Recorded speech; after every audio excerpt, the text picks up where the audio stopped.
Olá, amigos! Está começando mais um Momento Empresarial. E hoje vamos tratar do assunto a indústria na região. Obrigado pela oportunidade de estar com você aqui. Nós é que agradecemos a sua vinda e ficamos surpresos com a sua eleição para a cidade, é muito importante. Ter uma pessoa já ligada à área sindical, como você, que é presidente do Sindicato das Indústrias de Carne, né? Empresário aí do famoso charque carreteiro. E como é que foi para você pegar esse desafio? Olha que ser presidente de uma FIENG numa região como a nossa, extensa, com um grande número de indústrias, como é que é esse desafio? Eu estou na FIENG desde 1996, então já vão quase 18 anos que eu faço parte da FIENG. A minha história na FIENG começou, eu era presidente do Sindicato das Indústrias de Arroz, nós tínhamos cerealista, eu e meu pai, e depois de 99 para o ano de 2000 eu passei para o Sindicato das Carnes. Então é uma longa história, já peguei 3 presidentes nossos, como Salégio, o nosso Robson e agora o Olavo Machado. Sou diretor também da FIENG a nível regional nos 2 mandatos do Robson e dos 2 do Olavo. E agora, ano passado, foi mudado o estatuto da FIENG, porque o cargo de presidente aqui da regional é um cargo de confiança do nosso presidente. E antes poderia ficar 2 mandatos, 3 mandatos. E no novo estatuto, o regional ele só pode ser reeleito uma vez. Então agora venceu o mandato do Pedro, então nós somos 12 sindicatos aqui na região da nossa cidade, são 10 de Uberlândia e 2 de Araguari, totalizando 12, do qual nós 12 presidentes do sindicato tentamos escolher um nome e levamos para o nosso presidente maior, que é o Olavo, em Belo Horizonte, e foi feita a eleição de 3 nomes, o meu nome, Sindicato das Carnes, o do César, Sindicato dos Calçados, e do Rui da Marcenaria, são 3 e do qual ele optou pelo meu nome, então fiquei muito grato para isso. E vou tentar aí nessa nova jornada, pelo menos estar fazendo o que o Pedro Lacerda fez, né? Porque sucedê-lo é difícil. Mas eu acho que a gente tem muito trabalho, tem uma equipe muito boa dentro da FIENG regional e com a ajuda dos meus amigos também, os outros 11 presidentes, a gente tentar levantar a FIENG cada vez mais. Bom, o Pedro pegou aí, está aí há um bom tempo, pegou vários desafios. Isso. Mas você agora chegou no momento, vamos dizer, em que o país passa por uma turbulência, principalmente a indústria, né? E a gente vê e o Congresso lá com uma série de demandas que umas incentivam a indústria, outras, muito pelo contrário, oneram a indústria, né? Nós tivemos lá semana passada, agora dia 21, o Dia da Indústria em Belo Horizonte, então nós tivemos nosso presidente falando muito bem lá no discurso dele para todo mundo. Dizer o que? Existe a crise, nós não podemos negar. Então vem uma recessão esse ano, um enxugamento do capital, tanto para as pequenas indústrias como as médias e as grandes, né? Então o governo tem essa mudança agora, esse arrojo de 69 bilhões de reais, deixando de investir. Então isso tudo vai afetar a indústria, como afeta o comércio também, como afeta a prestação de serviço. Agora nós temos que estar trabalhando, eu acho que é o motivo de a gente estar pensando positivo, porque em toda crise também existem as oportunidades, e a indústria não pode parar. Eu acho que é a locomotiva de toda a nação. Você vem pela agricultura, a agricultura é muito forte, sem dúvida nenhuma, mas se não tiver indústria para industrializar o produto, para. Da mesma forma, então assim, nós estamos tentando o quê? Unirmos o que for possível em todos os segmentos, que nós somos 12, igual eu te falei, e juntamente com Minas Gerais, e levar até a CNI também, que é a Confederação Nacional da Indústria, ideias para a gente poder estar enfrentando essa crise.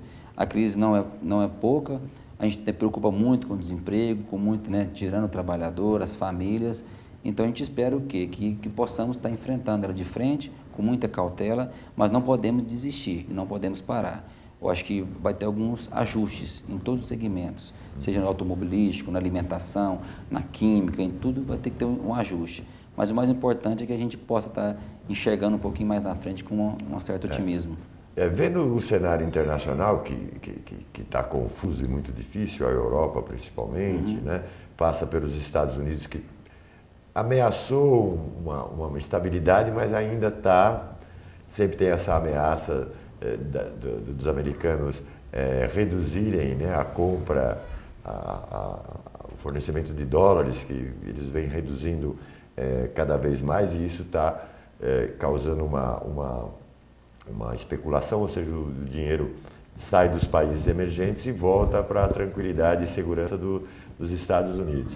O cenário da Europa, a gente vê que poucos países conseguem reagir. A gente está com o problema da Grécia, você tem o problema da Espanha, que deu uma melhoradinha, a Itália um pouquinho, mas os outros países ainda estão patinando, excetuando a União, a Inglaterra e o Reino Unido, que está conseguindo ainda ter um pouco mais de sucesso. E tudo isso afeta a exportação, o mercado chinês, que era comprador até pouco tempo, a gente vê que o mercado chinês também recua, e dentro desse contexto está a indústria brasileira, está o Brasil, quer dizer, já sofrendo as adversidades externas, e você tem um problema muito grande interno. Como é que você vê isso? Eu vou te dar só um exemplo. A Uzi Minas, agora dia 30, vai tapar 2 fornos dela, um em Cubatão, em Santos, e outro aqui em Patinga. Vai deixar de produzir 120 mil toneladas de minério. Por quê? Porque a China é o maior importador de minério do Brasil. Eu vou dar uma parada. Então, essa crise, ela vai, principalmente para o mercado externo, ela é uma corrente. Então, se está ruim lá fora, vai acontecer com nós. Temos também a confiança do momento. Não estou culpando nenhum governo, não é isso. Mas você vê que os investimentos de fora para cá estão muito pouco. Por isso que o dólar valorizou muito. Para alguns da indústria, o dólar alto é benéfico, mas para a maioria é ruim.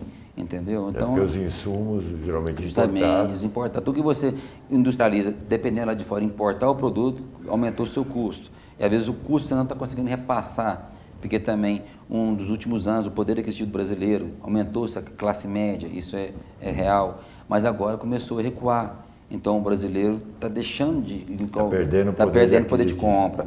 O meu segmento da carne, olha o preço que foi a carne, né, com a falta, com a seca. Então são N problemas que aconteceu. Então o brasileiro não come carne quase todo dia, então diminuiu a venda da carne, a seca fez com que produzisse menos boi também para o mercado.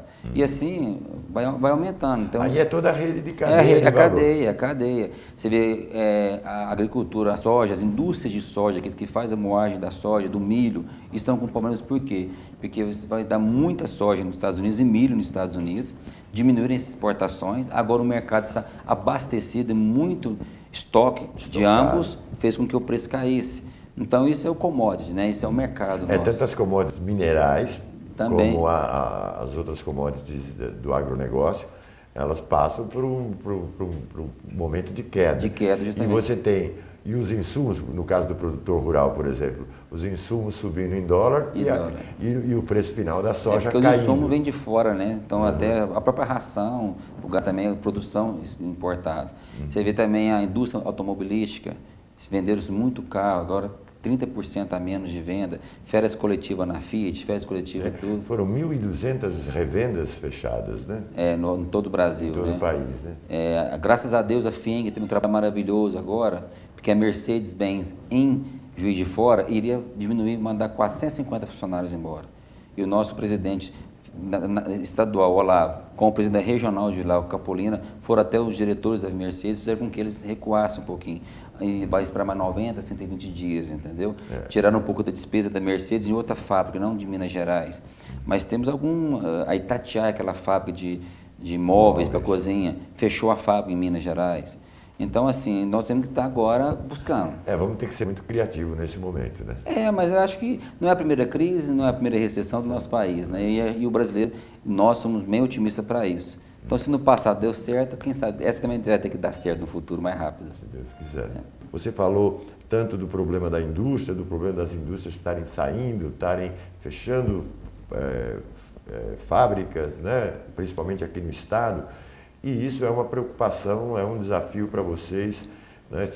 Você mesmo deu o exemplo da Mercedes, quer dizer, se não fosse a interferência da FIENG, certamente teríamos 400 funcionários dispensados, né? E como é que você está vendo tudo isso? Por exemplo, se fala no Congresso, por exemplo, lá em Brasília, em reforma tributária, em reforma fiscal. Eu acho que isso é o essencial para nós, tanto para a indústria e comércio em geral, prestação de serviços. Acho que tem que ter a reforma tributária, a reforma fiscal e também a reforma política. E essa semana nós já tivemos algumas votações, algumas alterações, né? Não foi o que a gente esperava, mas... A reforma política acabou ficando na mesma. Na mesma coisa. Então, se fala em reforma, mas não fazem, na verdade, a reforma. Porque os nossos representantes, não desmerecendo nenhum deles, principalmente os da região, mas falta empenho do Congresso. Justamente. Esse novo presidente do Congresso é uma afronta, né, com todo o respeito a ele. Fora os problemas que a gente já enfrenta na área do executivo de uma maneira geral, com o problema com os partidos políticos. Aí no Petrolão você tem 30 do PP, tem 20 do PMDB, tem meia dúzia do PT, você tem uma série de todos os partidos praticamente envolvidos, né? Quer dizer, você tem o Congresso inteiro vamos tentando ali se procurar, vamos dizer, quem realmente está bem intencionado com os objetivos do Brasil, né? Essa é a minha visão pessoal. Mas, enfim, como é que você vê a reforma? Quer dizer, a política você vê bateu na trave. Agora, a fiscal... É a principal. Acho que para o Brasil, você vê bem nos últimos 10 anos, quantas empresas, indústrias perderam para outro estado. Então, vira uma guerra, uma briga, e isso tem que acabar. Eu acho que para nós, da indústria, do comércio e tudo, mas principalmente a indústria, eu acho que a reforma fiscal, que você tendo uma tributação única, ia facilitar muita coisa, entendeu? Mas você vê, é uma vontade da indústria, mas aonde atrapalha, né? Quem atrapalha? São os próprios governadores dos estados que resistem, né? O que eles querem é o seguinte, eles querem fazer uma reforma, mas eles pensam no lado político. Eles não pensam no lado executivo, no quem faz, quem executa. Então eles vão fazer a reforma política, não, vão beneficiar nós da política. Vão fazer a reforma fiscal. Mas espera aí, eu deputado federal, ou deputado estadual do estado de Goiás, ou de Minas, ou de Pernambuco, eles mesmos brigam com isso, achando que isso vai estragar, vai tirar desemprego no seu estado, vai faltar alguma coisa lá. E não é por aí. Você vê que na Europa é diferente e nos Estados Unidos é diferente. Por que a América do Norte, a própria América Central e a própria Europa funciona? Então você vai lá, compra um refrigerante, você paga o preço, mais o X do imposto. E ali o empresário, lá o industrial, vai pagar aquele imposto que recolheu. É um imposto mais barato e que todo mundo paga. E o principal também, reverter o imposto naquilo que ele é de direito. Então você paga fundo de garantia para o funcionário. Cadê o investimento da população? Você paga o INSS, cadê a nossa saúde, cadê a nossa segurança, cadê a nossa educação? Então, acho que no Brasil nós temos que amadurecer muito nesse ponto.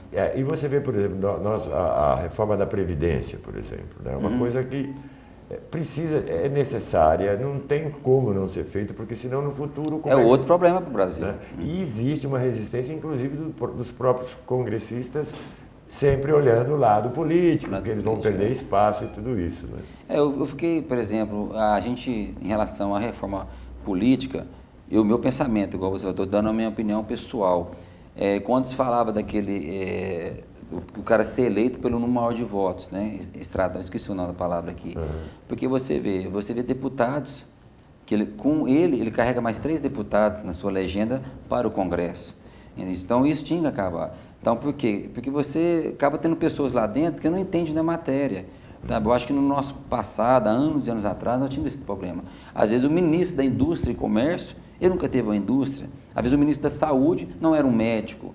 Então, quer dizer, a gente se preocupa com isso. Então, tem que ter essa reforma sim, para que a gente possa ter. Então, investimento certo para a indústria, certo para o comércio, certo para o governo também, investir em infraestrutura. Sei que a nossa infraestrutura hoje está carente, né? Então, a gente precisa de melhorar isso no Brasil. E agora chegou um ponto que essa melhoria, que deve ser executada em reformas, não tem o dinheiro agora. O nosso governo federal está sem recursos, o estadual está sem recursos e automaticamente o município também está sem recursos. Porque é em cadeia, né? Eles são em cadeias, então você vê o déficit. Então se o nosso governo federal teve que abortar lá 70 bilhões, imagina o que o estado vai ter que fazer, o que o nosso município vai ter que fazer. Então realmente, até eu falo isso aqui, não falando em política, em partido, porque o problema não é de partido, o problema nosso é nacional. Então não adianta o PT estar lá, mas tem governadores do PSDB também, do PDT e de tantos outros partidos que vão sofrer a consequência. Então, já estão sofrendo. Já estão sofrendo. E quem vai sofrer? Somos nós da população, somos nós da indústria também. Então realmente é um desafio, sabe? Então é isso que eu trago para você aqui, para o seu ouvinte, é isso. É um período muito difícil, mas não podemos perder o otimismo. E você olhando aqui a nossa cidade, Uberlândia e Araguari, né? Que são as cidades do nosso alcance aqui no Canal 15. Como é que você vê a indústria aqui? Como é que ela vai enfrentar essa turbulência? Olha, eu acho que nós temos um privilégio, né? Eu acho que o Triângulo Mineiro em si tem esse privilégio, várias indústrias, e nós também não estamos focados em uma ou dois só segmentos. Então, o sistema é maior. Então, para te dar um exemplo aqui, ó, tá vindo aí para Monte Carmelo mesmo, não, desculpa, para Badia, Romaria, um investimento de quase 2 bilhões de reais. Está vindo uma fábrica de cimento lá, você descobriu que ele tem para fabricar cimento, então vai vir um investimento grande. E não só vai vir essa fábrica de cimento, através dela vai vir N outras fábricas também. Então a região aqui de Uberlândia está vendo investimentos. Eu estive com o secretário dos comércios lá semana passada em Belo Horizonte, ele não quis revelar nomes, mas estão vindo 2 grandes empresas para Uberlândia também, que vai gerar emprego, gerar essas coisas, né? Porque o Uberlândia nós tivemos a Ambev e grandes outras empresas que chegaram recentemente. Mas a Ambev só está com 1/4 da sua produção, né? É a primeira parte. São 4 etapas a Ambev. Então, para 2016, para o ano que vem, vai entrar 50%. Então, ou seja, a Ambev hoje está com 25% da sua capacidade e vai ampliar muito. Então, ainda vamos crescer muito com a Ambev, a própria Cargill e tantas outras aí. Monsanto também. Monsanto. Então, a gente tem N's, né? Então, acho que a nossa árvore aqui tem vários ramais. E a nossa vantagem é a infraestrutura do Triângulo Mineiro, né? Justamente. E nós ainda, a exemplo de cidades como São Paulo e tudo isso, temos uma infraestrutura bem próxima, bem diferente de outros recantos do país. Dentro da FIEM, você vê o nosso presidente da regional lá de Patinga, ele falou para nós, então hoje a Ipatinga, toda aquela região, está muito dependente da Uzi Minas da Vale do Rio Doce. São minérios, são todos, né? Perto de Ipatinga tem a fábrica de inox. Então, essas regiões, elas acabam sendo mais afetadas nesse momento. O comércio, tudo. Então, o mercado imobiliário. Sem dúvida. Então, nós temos um receio agora, não a longo prazo, mas a curto prazo, né, da construção civil, que é o maior empreendedor de empregos no Brasil.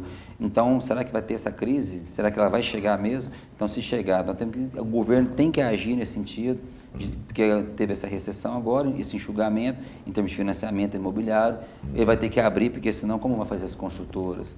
O próprio, você viu lá o projeto Minha Casa Minha Vida, algumas construtoras não realizando as obras por falta de pagamento. Então, são coisas que a gente vai ter que estar trabalhando em cima disso aí.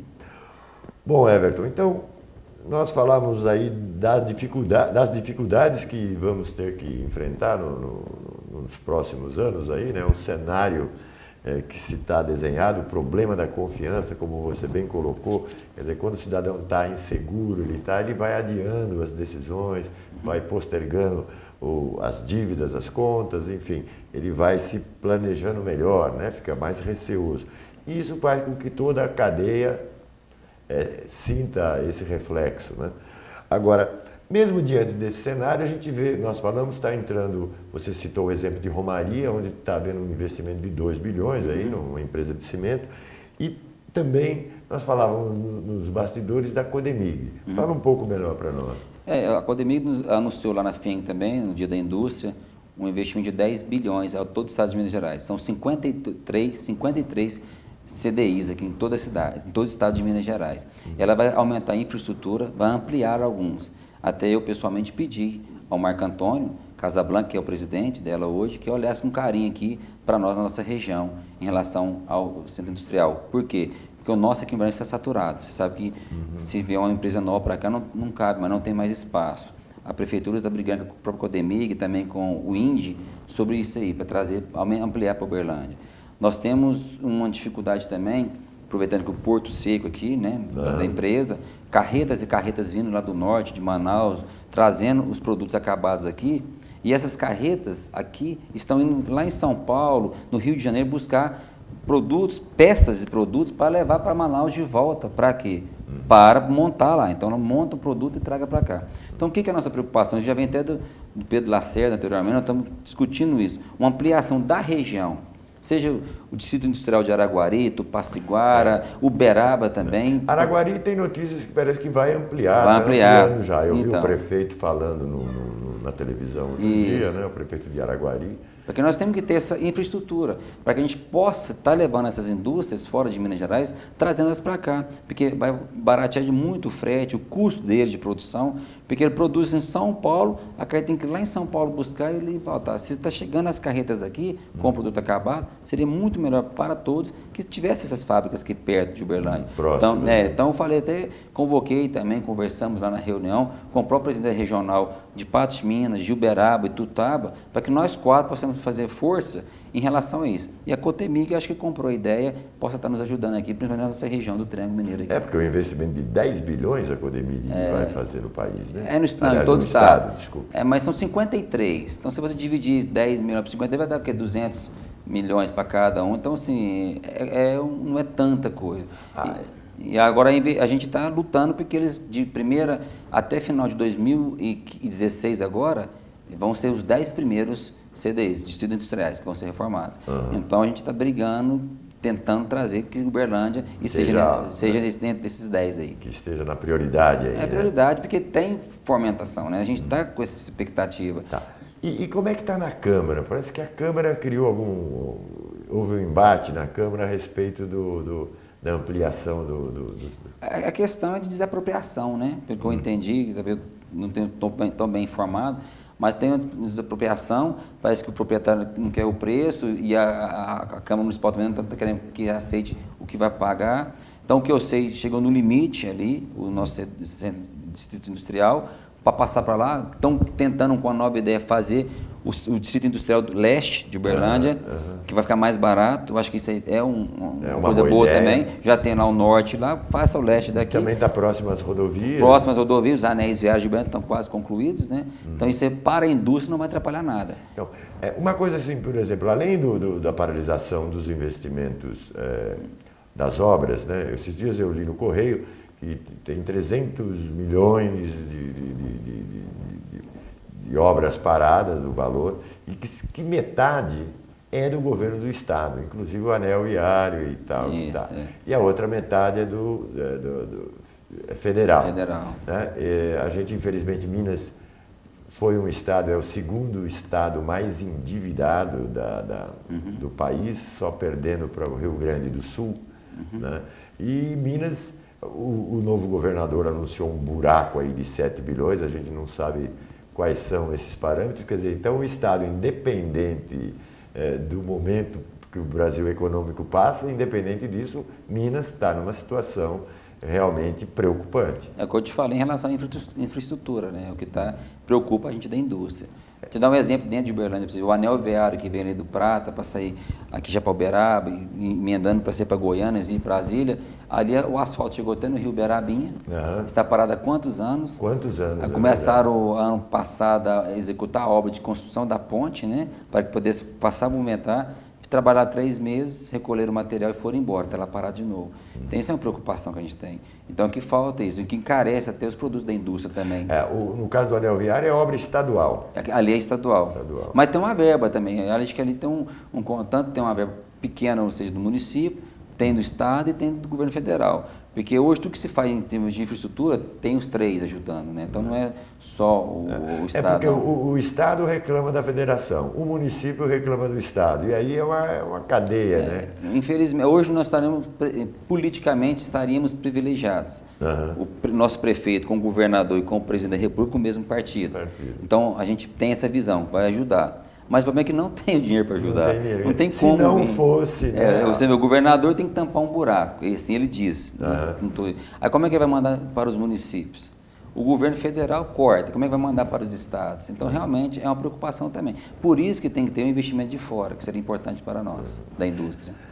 Everton, eu queria agradecer a você a sua presença. Eu acho que essas considerações que você colocou hoje no programa são muito importantes. Quer dizer, Uberlândia precisa realmente de ter uma voz mais forte, realmente, ficar cada vez mais ampliar essa nossa pressão em cima tanto do governo do estado quanto federal, porque querendo ou não, o Triângulo Mineiro participa aí muito com a riqueza e com o progresso do país. E nós aqui do Canal 15 e do Momento Empresarial desejamos a você bastante sucesso e conto sempre aqui com a emissora para suportá-los lá na divulgação, enfim, no que vocês precisarem da emissora. E as câmeras estão à sua disposição para as suas considerações finais. Não, eu só quero te agradecer pela oportunidade, né? É importante a gente estar podendo passar para o público, principalmente o nosso público que é da indústria, e que, se Deus quiser, daqui a algum tempo, eu possa estar voltando aqui novamente e falar de coisas boas, de investimentos, né? De crescimento, e não só falando de coisas ruins. Então, acho que o importante é isso, e passar para o nosso industrial que ele não desista, né? E que o Brasil não desiste nunca. Então, vamos ter otimismo e vamos passar por cima dessa crise, se Deus quiser. Se Deus quiser. É isso aí. Mais uma vez, obrigado, Everton. Obrigado. Queria agradecer a você, público telespectador, que nos prestigia sempre com a sua audiência. Agradecer também aos patrocinadores, em especial a Aramis, do Uberlândia Shopping, que prestigia o programa. É isso aí. Muito obrigado e até a próxima semana.